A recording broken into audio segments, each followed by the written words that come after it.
Why haven't I ever made the decision to get baptized into the Jehovah Witness organization? That's a very valid question that someone emailed me.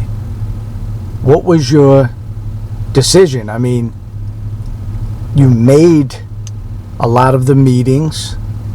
There were spans here and there where you would kind of like disappear for 3, 4, 5, 6 months. I would be doing something musically.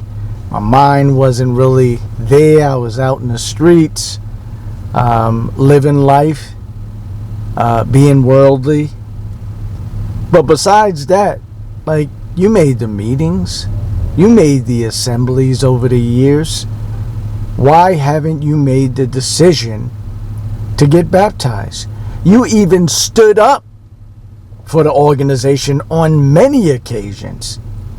Co-workers, bandmates, record company, affiliates, all of those things. Now, I don't celebrate birthdays because the way I was brought up, and slightly egotistical. Like, I went to bat for God, Jehovah God. Because when I think back now, I said to myself, did I ever really go to bat for the organization? No, I never really went to bat for the organization. I had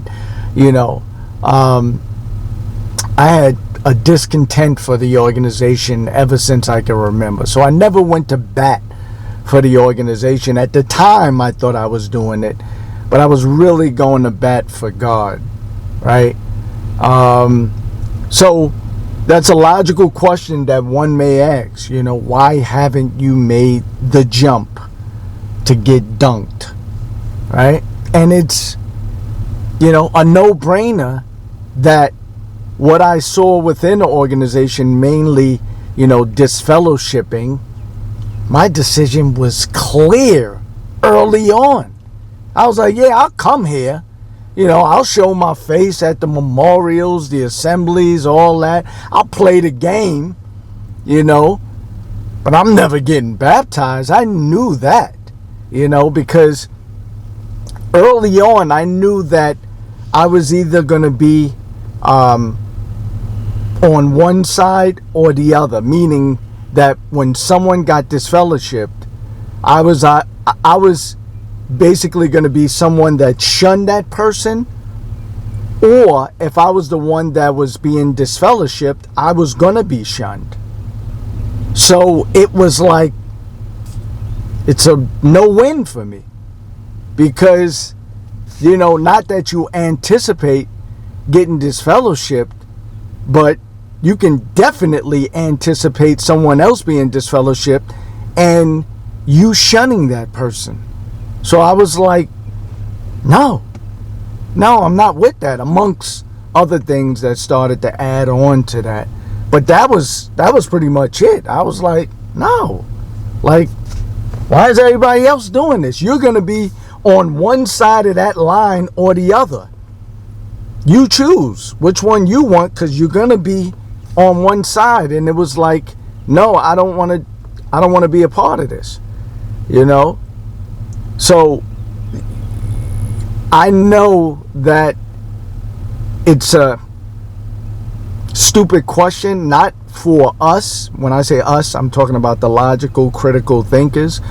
But I know it's a stupid question for you guys, you Jehovah Witnesses.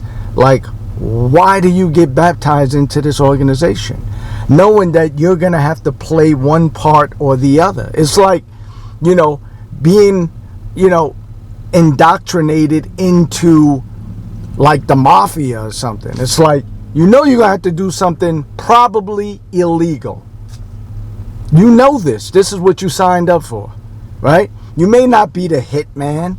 You may not be the person moving drugs or whatever, but you're going to have to do something by default that's illegal. So when you make that decision to go in, who can you really be mad at? And I know there's activists out there, and I know we are doing our part to bring awareness, but you got to be objective. That's a corporation. We know what they're out to do. We know that it's an organization based on money, like any other organization, or corporation, I should say, because there's some organizations that do wonderful things for humanity. So I don't want to just say organization. Corporation is a better word for it.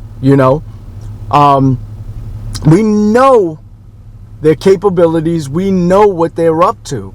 Now the question is mainly for the people that's in already, or the people that are thinking about going into this corporation.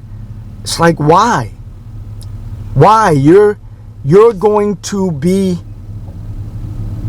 signing up to do things that should go against your better judgment. If you're a humane person, you like to uplift humanity and make people feel good and make people happy, and basically bask in the Holy Spirit of the true and living God, and represent that in the best way possible. That organization ain't it. You're gonna have to shun people. You do know this, right? You're gonna have to shun people. I remember when my decision was clear that I was never getting baptized into this organization, when people were disfellowshipped, and I was a young kid. When I say young, 11, 12 years old. And I didn't know any better. I didn't know the severity of what was going on. So, you had adults that were just disfellowshipped and walk by me, and I'm like, hi, because that's what I was taught. You respect your elders. You say hi when you're in their presence. You hold doors. And I remember holding doors and saying hi to someone that was disfellowshipped, and he walked right past me. 11-year-old or 12-year-old, a young kid. It's like, how do you do that? Like, I don't care if you're mad at someone's parents. You hate, a child's parents for whatever reason. They can do the most heinous thing. But if their children or their child walked past you and said, hi, Mr. So-and-so, right?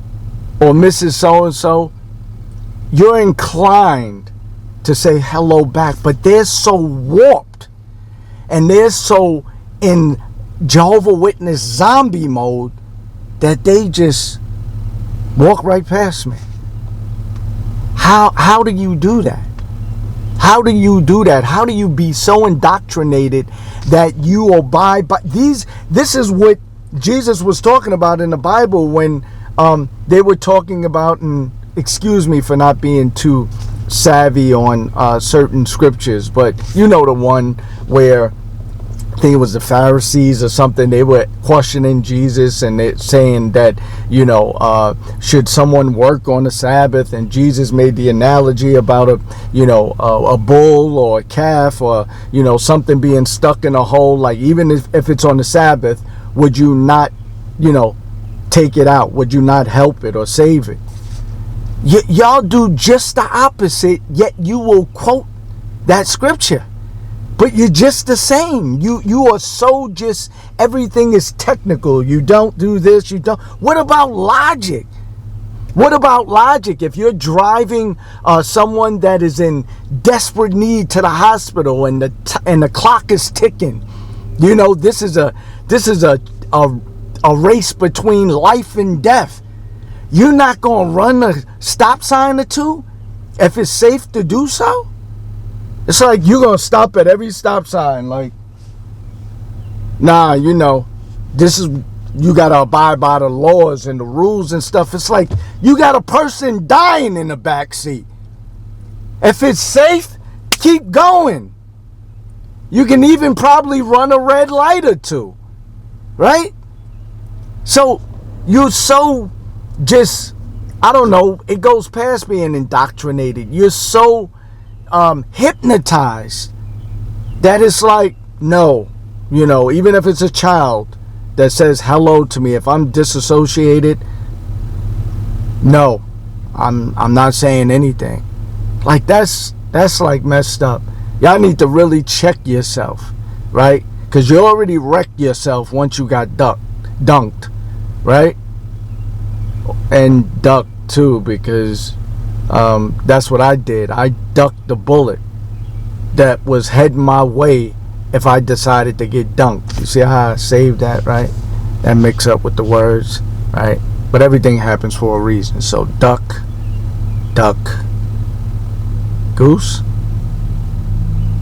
Okay.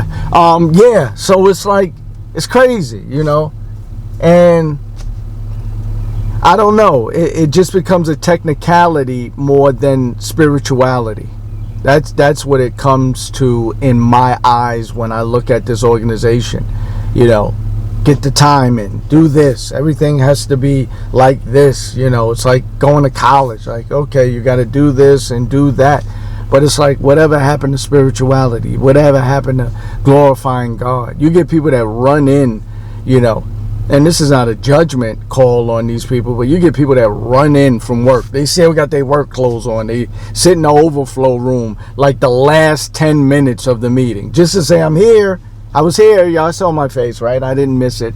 Yeah, I'm here. Yep, I made it. You know, when really you could have served God driving on the way to the Kingdom Hall. You know, you could have did that, you know, and it would have just been the same. So it showed me that a lot of people are serving man. They're serving the organization as opposed to really serving God, you know. And you got to look in the mirror. You got to reassess and reevaluate, especially the people that have been in this organization a long time. You got to reassess and reevaluate why you're there, like you do anything, you know.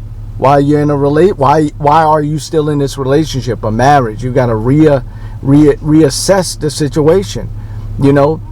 Recertification, that's what companies do. It's like, okay, you did this, you know, 10 years ago. You've been working for the company 10 years. Now it's time to kind of like maybe do a background check, a criminal background or whatever. We got to restart the process to see if, you know, you fit into this mold still.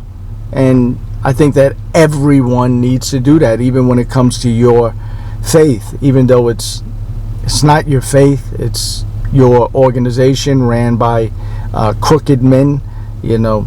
But please, you know, just you know, second guess everything, except for God's love for you and your love for God. Don't second guess that, but everything else second guess. Not be paranoid, but second guess it, you know what I mean? And that's about it. I'm gonna leave it there. As always, when I leave you with any one of my videos, all I ask you to do is think, right? That's all I ask you to do is think. I'm trying to make a correlation when I said duck, goose. So I said I ducked a bullet of the Jehovah Witnesses, I guess, intention of baptizing me into the organization. That means that the goose is you. If you're still in this organization, then you are the goose. See how I made that work, right? Went all the way around and connected it again. Love.